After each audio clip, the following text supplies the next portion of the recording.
So last night, Alan Watts showed up in my dream. He appeared to me in my dream, and I was driving, and he showed up in my passenger seat, and he began to give me some wisdom and guidance and advice from a passage of scripture.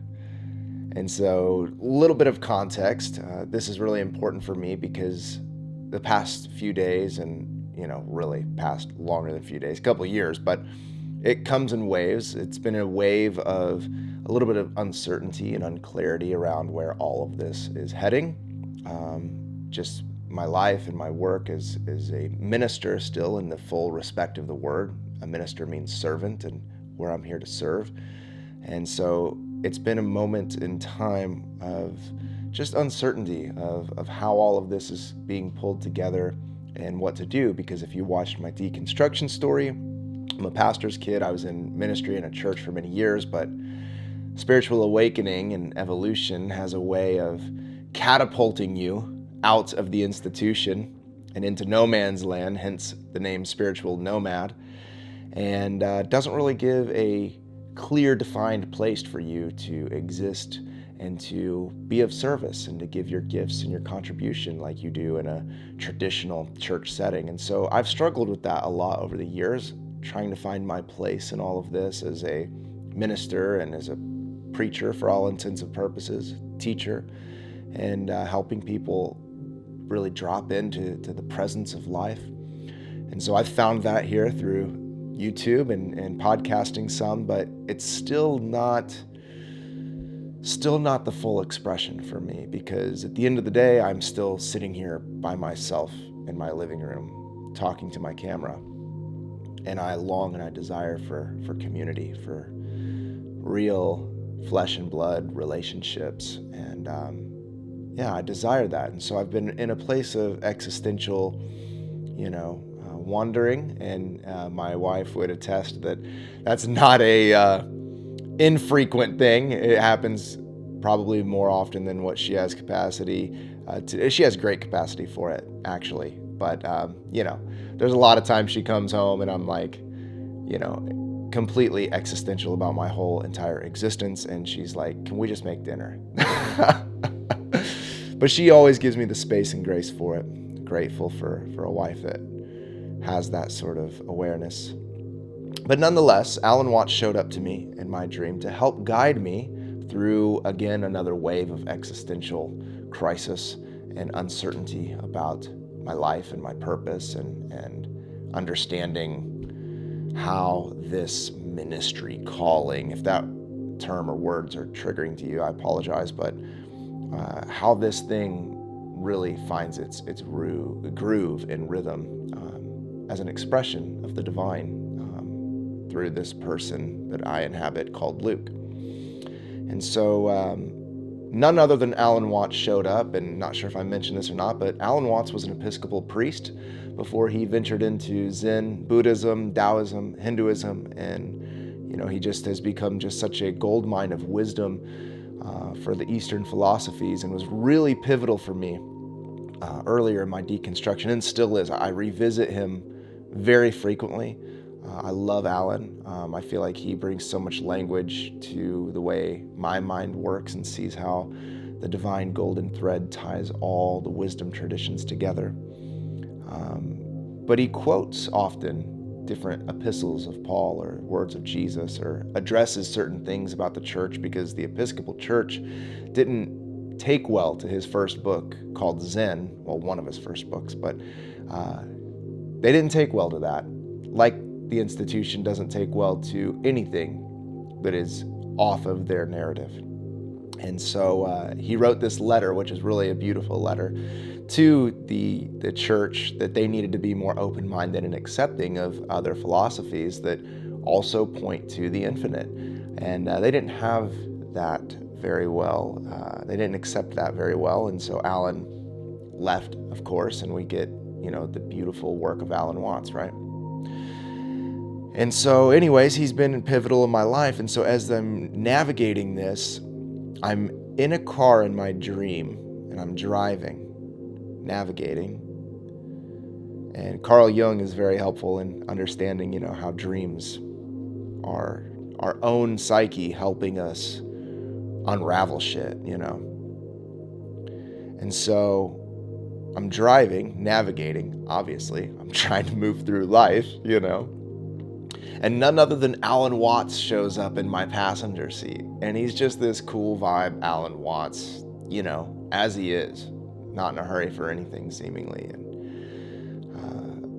begins to share with me when Jesus is talking about the narrow road that leads to life.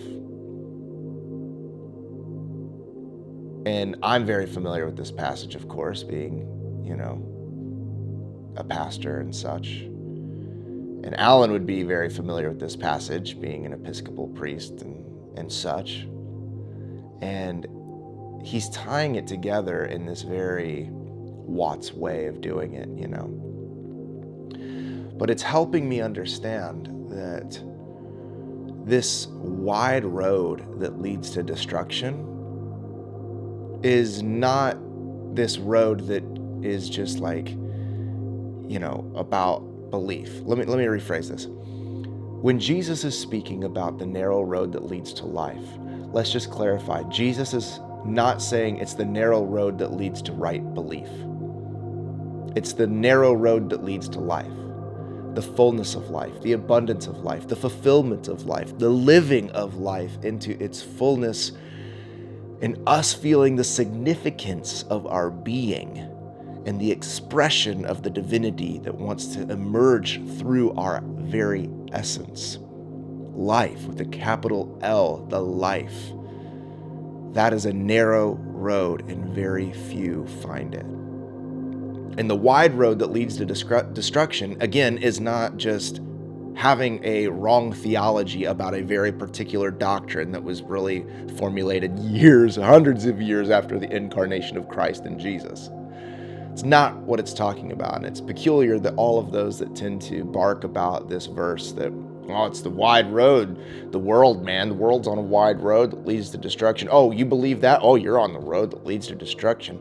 The person bitching about the road that leads to destruction is never on that road. Isn't that funny? They're always on the narrow road that's leading to life. Although the evidence of their life, the fruit of their life, kind of shows that it's kind of a shit show, right? Like it's not that capital L life of absolute bliss and abundance and self-service into the collective of humanity. It's a very self-preservation, scared, small road. That sounds a lot like something that wants to steal, kill, and destroy, does it not? So, Alan is explaining to me about this narrow road that leads to life and the wide road that leads to destruction. So again, it's not about a narrow road that leads to a right thought about God. It's a narrow road that leads to the fullness of life. And so what I was navigating and the advice that he was giving me is that your path is narrow. And this is really this whole metaphor that Jesus is using is about these choices that each of us have to make within our being. It's if we are going to stay true to the tight road that's going to lead to the fullness of who we really are, the expression of the true self, the embodiment of God coming through us and as us into the world as participatory beings for God's ongoing healing of all things? Or will you go on this wide road that's already been carved out for you, that's already obviously there, the clear road that just you can waltz down because many people have treaded that path before, and you can just sort of roll down this road of easy street, but ultimately at the destruction and the decimation of who you really, truly are, and who God really is trying to express to be through you. And so this advice Alan was giving was saying, of course it's going to feel unclear at times. Of course it's going to feel unsettling. Of course you're going to feel like your foot is slipping off the edge and the rocks are falling down to the wayside. Of course it's going to feel treacherous. Of course it's going to feel uncertain and insecure at many points of time. Because that's what a narrow path is.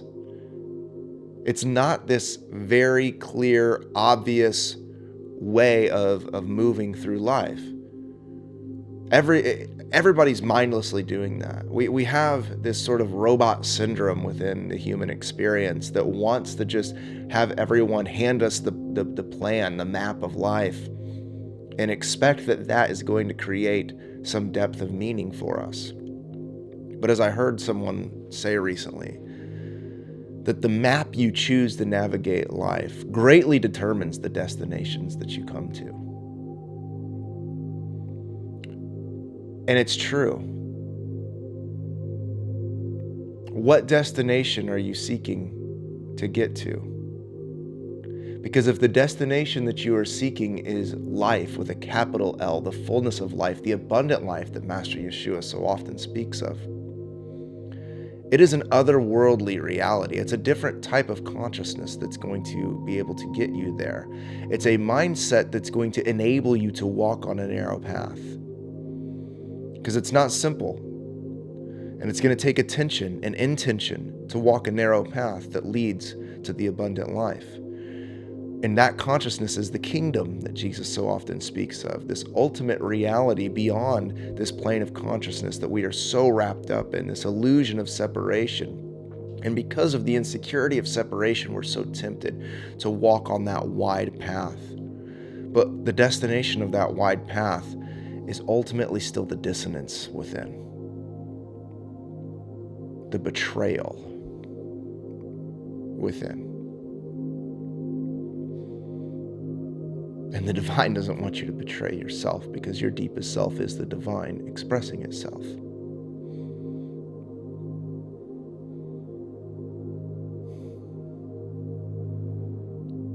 So if you want the blueprint and the rubric that's already been there, the wide, easy road that you can just roll down, don't expect to find fullness at the end.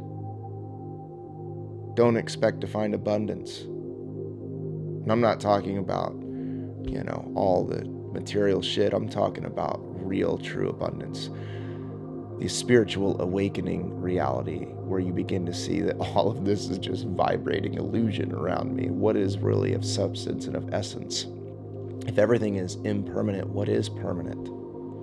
Only the universal mind, God, Father, whatever language, Brahman, whatever language you want to put for that ultimate reality of being, the capital B being, of all beingness. It's that. So that wide road is not going to get you to that fullness of being expressing as your being. The narrow path is. And that narrow path is extremely unique. Extremely unique. Custom for your incarnation. There are some overarching things. It's just the human experience, okay? The human experience is the human experience, and there's suffering and difficulty and pain and struggle. So from a meta perspective, there is this sort of universal things that happen in the human experience. But individually, on a very intimate level, there is this choice that we each have to walk this narrow road, and each and every one of us has been fashioned with a compass deep within us that always leads to true north. Yeshua calls this the spirit of truth that will lead you into all truth. Each and every one of us have this. And we'll be tempted to neglect our own inner compass for the map of someone else that wants to lead us on a very known path at the betrayal and sacrifice of who we are. And we must allow ourselves to choose the map to be read with our compass as we navigate that narrow pathway. And so I'm very grateful for Alan Watts showing up, appearing in my dream last night, reminding me of this wisdom about the path that leads to life. Not right conceptual belief, but the path that leads to life. And that the narrow path is one that is going to be not known until you walk it. Yeah, it's like that Rumi quote, as you walk, the path appears. Something like that. So friend, if you're navigating, my encouragement to you is to keep walking the narrow path. Don't be tempted. I'm preaching to myself. Don't be tempted to go after paths that are known. Stay true, because this is all happening for ultimate goodness and unfoldment, even if it doesn't feel like that, even if it doesn't seem like there's goodness, even if it's absolutely frustrating and excruciating at times. The goal is trust. Can we surrender that the divine is benevolent and working out all things for good? And that nothing is wasted in the kingdom. Everything is recycled and restored and brought back into reconciliation. That's the message of good news, is everything gets reconciled. So if there's places of dissonance within us right now, may we trust that they will be reconciled as we walk this narrow path, and that they are ordained for us to experience so that we can create a life story that is meaningful and purposeful and ultimately self-sacrificing as we give of ourself for the life of the world. In whatever way that looks like, your inner compass will tell you. You don't need a book or a tradition or a map given by someone else. The narrow road will lead you onto the path that is for you. But people of faith just don't seem to be very faithful any longer. Faith means you don't really know, but you're moving in the direction that you trust in. So choose to trust the narrow road, and thank you to Alan Watts in the infinite multiverse, wherever your soul may or may not be, for dropping into my consciousness last night. Forever grateful for the work of Alan Watts.